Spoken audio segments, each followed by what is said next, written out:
We provide you the platform to turn your dreams into reality. Give wings to your aspirations with KR Mangalam University.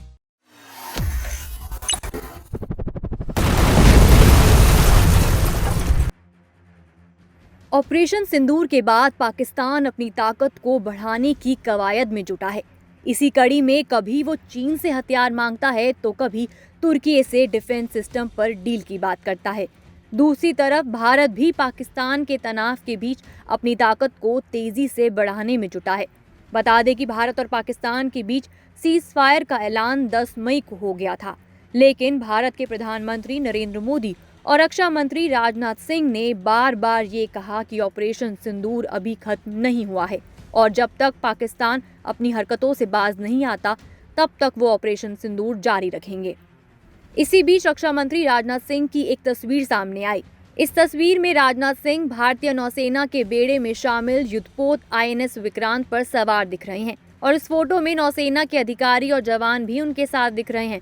वहीं आपको बता दें कि राजनाथ सिंह ने हाल ही में अपने एक बयान से उस वक्त सबको चौंका दिया था जब उन्होंने कहा था, POK ने स्वयं कहा कि मैं भारत हूँ, भारतीय हूँ और लौट कर आऊंगा।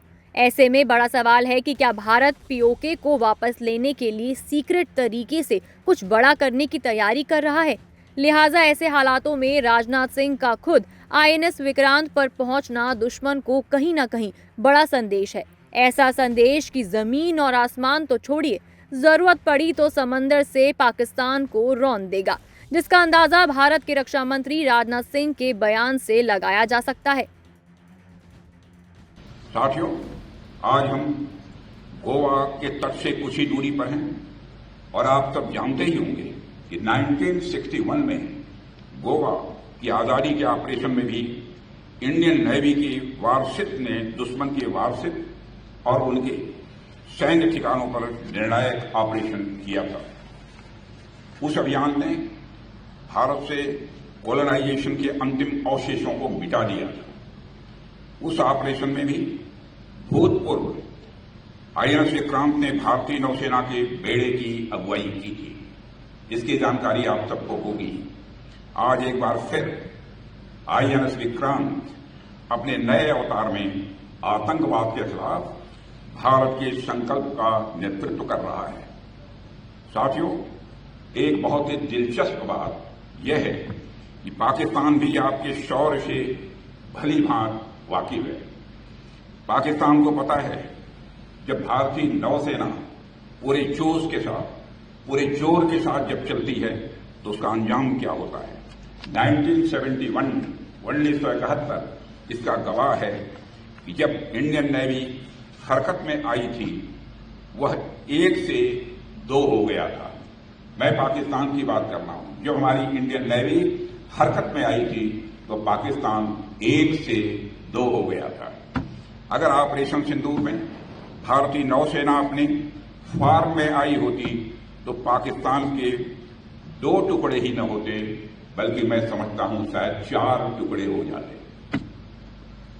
साथियों, जिस तरह आप हमारी समुद्री सीमाओं की रक्षा करते हैं, जिस इंटेंसिटी से आप हिंद महासागर की हरकत को ट्रैक करते हैं, अगर आपकी वह क्रेडिबिलिटी, कैपेबिलिटी इस मिशन का हिस्सा होती तो पाकिस्तान का क्या अंजाम होता, यह मुझे बताने की जरूरत नहीं है। एक तरह से कहें तो पाकिस्तान बहुत खुश नसीब है कि ऑपरेशन सिंदूर के दौरान हमारी नेवी ने अपने पराक्रम का जितना प्रदर्शन करना चाहिए था वह नहीं कर पाई। वहीं आपको बता दें कि हाल ही में पाकिस्तान के साथ हुए सैन्य टकराव के दौरान भारत की तीनों सेनाओं ने अपने पराक्रम पर दमखम दिखाया। जहां भारतीय वायुसेना ने हवा से पाकिस्तान को घेर कर मारा तो वहीं भारतीय नौसेना ने पानी के जरिए शिकंजा कस रखा था। इस बीच PM मोदी और राजनाथ सिंह का हर बार ये दोहराना कि ऑपरेशन सिंदूर अभी खत्म नहीं हुआ है, बड़ा संकेत देता है कि क्या पिक्चर अभी बाकी है।